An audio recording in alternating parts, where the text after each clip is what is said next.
राधे राधे। निर्जला एकादशी का व्रत ज्येष्ठ मास के शुक्ल पक्ष की एकादशी, जिसमें सूर्य वृषभ राशि में हो या फिर मिथुन राशि में हो, तब इसका व्रत किया जाता है। इसमें निर्जल व्रत करना चाहिए। आप कुल्ला करने के लिए मुख में सीमित जल रखें, जिसको आप निगले नहीं, और बाकी निर्जल व्रत रखने से इसको बहुत इसका पुण्य मिलता है। क्योंकि निर्जला एकादशी का व्रत करने से आपको सिर्फ एक ये निर्जल एक व्रत करने से अधिक मास की 2 एकादशियों से साल की सभी एकादशी के व्रत का फल और पुण्य आपको मिलता है। जहाँ साल भर की अन्य एकादशी में व्रत में आहार संयम का महत्व है, यानी फलाहार कर सकते हैं, वो भी कम मात्रा में। वहीं निर्जला एकादशी के दिन आहार के साथ ही जल का संयम भी जरूरी। ना आहार लेना है, ना फलाहार लेना है, ना जल पीना है। इस व्रत में जल ग्रहण नहीं किया जाता, यानी पिया नहीं जाता है। यह व्रत मन को संयम सिखाता है और शरीर को नई ऊर्जा देता है। यह व्रत पुरुष और महिलाओं दोनों द्वारा किया जा सकता है। व्रत का विधान है कि आप पवित्रीकरण के समय जल आचमन के अलावा अगले दिन सूर्योदय तक बिल्कुल जल न पिएं।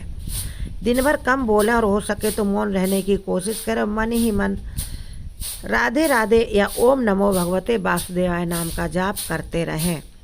यह 12 अक्षर मंत्र है। प्रभु की कृपा बहुत ज़्यादा मिलेगी।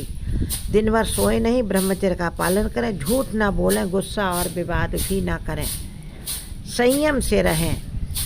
अब इसकी शुरुआत कब हुई ये हम आपको बताते हैं, फिर उसके आगे बताएंगे आपको निर्जला एकादशी व्रत की कहानी। उससे पहले जो चैनल पर नए हैं उनसे अनुरोध है, प्लीज़ चैनल सब्सक्राइब करें और सभी लोग वीडियो लाइक करें और इसको शेयर अवश्य करें, जिससे सबको इसके व्रत का महत्व और इतिहास पता चले। फिर कथा भी सुने। कथा सुनने से निर्जला एकादशी व्रत का पुण्य प्राप्त होता है। एक बार बहुभोजी भीमसेन, जिन्हें बहुत भूख लगती थी, व्यास जी के मुख से प्रत्येक एकादशी को निराहार रहने का नियम सुनकर विनम्र भाव से निवेदन करके बोले, दादाजी मुझे तो बहुत भूख लगती है, मेरे से भूखा नहीं रहा जाता है, अतः आप कोई एक ऐसा उपाय बता दीजिए जिसके प्रभाव से मेरी सद्गति हो जाए। तब व्यास जी ने उनसे कहा, तुमसे वर्ष भर की संपूर्ण एकादशी नहीं हो सकती तो केवल एक एकादशी करो, ज्येष्ठ मास शुक्ल पक्ष की एकादशी। उससे तुम निर्जला व्रत कर लो, इसी से तुम्हें साल भर की एकादशी करने के समान फल प्राप्त हो जाएगा। तब भीमसेन ने उनके कहे अनुसार वैसा ही किया और स्वर्ग को प्राप्त किया। स्वर्ग, मोक्ष, धर्म, अर्थ, काम, मोक्ष, उन्होंने चारों चीज़ें प्राप्त की। भीमसेन एकादशी के नाम से ही तभी है, प्रसिद्ध भी है। अब एकादशी का महत्व मैंने आपको बता दिया कि एक बार निर्जल एकादशी का व्रत कर लोगे तो साल भर की अधिक मास सहित अन्य 25 एकादशियों का फल हमें प्राप्त होगा।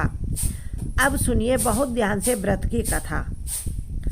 जब वेद व्यास जी ने पांडवों को चारों पुरुषार्थ, धर्म, अर्थ, काम और मोक्ष देने वाली एकादशी व्रत का संकल्प कराया कि साल भर की एकादशियों का व्रत करो, तब युधिष्ठिर ने कहा, जनार्दन, ज्येष्ठ मास के शुक्ल पक्ष में जो एकादशी पड़ती हो, कृपया आप उसका वर्णन कीजिए। भगवान श्री कृष्ण ने कहा, हे राजन, इसका वर्णन परम धर्मात्मा व्यास जी करेंगे, क्योंकि ये संपूर्ण शास्त्रों के तत्वज्ञ और वेद वेदांगों के पारंगत विद्वान हैं।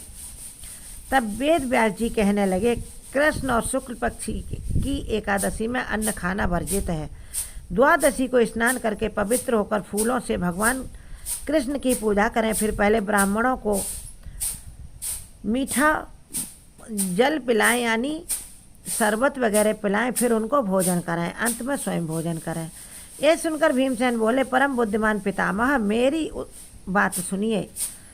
मैं तो राजा युधिष्ठिर, माता कुंती, द्रौपदी, अर्जुन, नकुल, सहदेव भी एकादशी को कभी भोजन नहीं करते तथा मुझसे भी यही कहते हैं कि भीमसेन एकादशी को तुम भी अन्न मत खाया करो, परंतु मैं भूखा नहीं रह सकता, भूख नहीं सही जाती, इसलिए मैं खा लेता हूँ।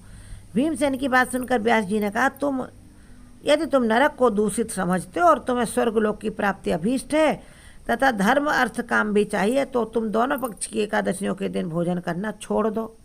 भीमसेन बोले, हे पितामह, मैं आपके सामने सच कहता हूँ, मेरे पेट में ऐसी अग्नि निवास करती है कि वह मेरे पेट को जला देती है भूख में, इसलिए मैं व्रत नहीं कर सकता। तो मैं कैसे मास में 2 उपवास कर सकता हूँ? मेरे उदर में ब्रक नामक अग्नि है जो सदा प्रज्वलित रहती है, अतः जब मैं बहुत अधिक खाता हूँ तभी यह शांत होती है। इसलिए मैं पूरे वर्ष में केवल एक उपवास तो प्रयत्न करके रख सकता हूँ जिससे मुझे स्वर्ग की प्राप्ति सुलभ हो जाए। इसलिए आप मुझे ऐसा ही कल्याणकारी उपाय बताइए। व्यास जी बोले, भीष्म, ज्येष्ठ मास में सूर्य वृष राशि पर हो या फिर मिथुन राशि पर हो, शुक्ल पक्ष में जो एकादशी हो, इस बार सूर्य मिथुन राशि पर है, बहुत ही ज़्यादा पुण्य फल देने वाली ये एकादशी है। उसका यत्न पूर्वक तुम निर्जल व्रत करो। केवल कुल्ला या आचमन करने से मुख में जल डाल सकते हो, उसको छोड़कर किसी प्रकार का जल मुख में न रखना पीने के लिए, अन्यथा व्रत भंग हो जाएगा।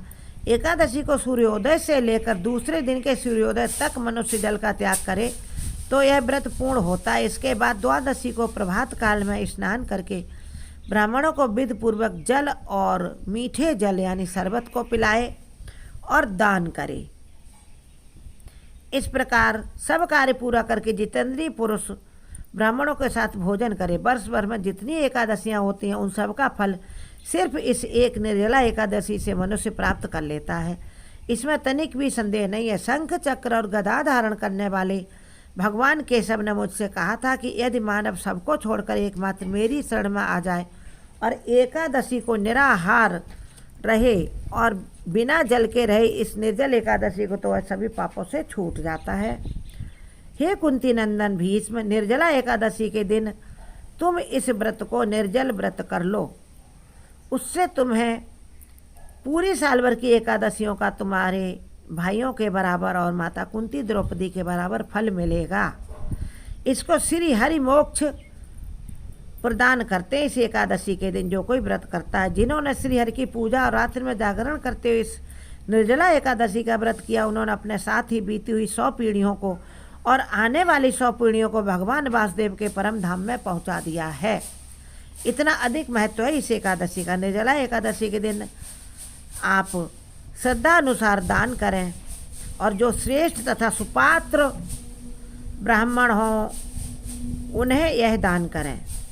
एकादशी की महिमा को जो पूर्ण भक्तिपूर्वक सुनता अथवा सुनाता, उसका वर्णन करता हुआ स्वर्गलोक में जाता है। चतुर्दशी युक्त अमावस्या को सूर्य ग्रहण के समय श्राद्ध करके मनुष्य जिस फल को प्राप्त करता है, वही फल इस कथा को सुनने से भी मिलता है। इसलिए इस कथा को आप सुने तथा दूसरों को भी इसको शेयर करें, वह लोग भी सुने, आपको उसका बराबर फल मिलेगा। इस दिन छाता और घड़े में जल भरकर अवश्य दान करना चाहिए, इससे आपको स्वर्ग लोक में भी छाया प्राप्त होती है। हे भीमसेन, ज्येष्ठ मास में शुक्ल पक्ष की जो शुभ एकादशी है उसका तुम अब निर्जल व्रत करो, ऐसा पितामह वेद व्यास जी बोले। उस दिन श्रेष्ठ ब्राह्मणों को शक्कर के साथ जल के घड़े को दान करें। ऐसा करने से मनुष्य भगवान विष्णु के समीप पहुंचकर आनंद का अनुभव करता है। इसके बाद द्वादशी के दिन खीचड़े का भोग लगाएं, घी डालकर ब्राह्मणों को भोजन कराएं, स्वयं भी भोजन करें। इस प्रकार से पूर्ण पाप का नाश करने वाली एकादशी का व्रत जो कोई करता है वह सभी पापों से मुक्त होकर के भगवान श्री वासुदेव के परम पद को प्राप्त होता है और आनंदमय जीवन जीता है। यह सुनकर भीमसेन ने भी इस शुभ एकादशी का व्रत आरंभ कर दिया। इस दिन भीमसेन, उनके पेट में जैसे मैंने बताया ब्रक नाम की आग जलती रहती थी, तो उन्होंने गंगा जी में घुसकर गले तक अपने को गंगा के जल में डुबो कर रखा, शीतलता प्राप्त करते रहे। और ज़्यादा प्यास लगने पर उन्होंने अपने सिर पर भी गंगा जल डाला, डुबकी लगाई और आचमन किया। जय वासुदेव कमेंट बॉक्स में अवश्य लिखें।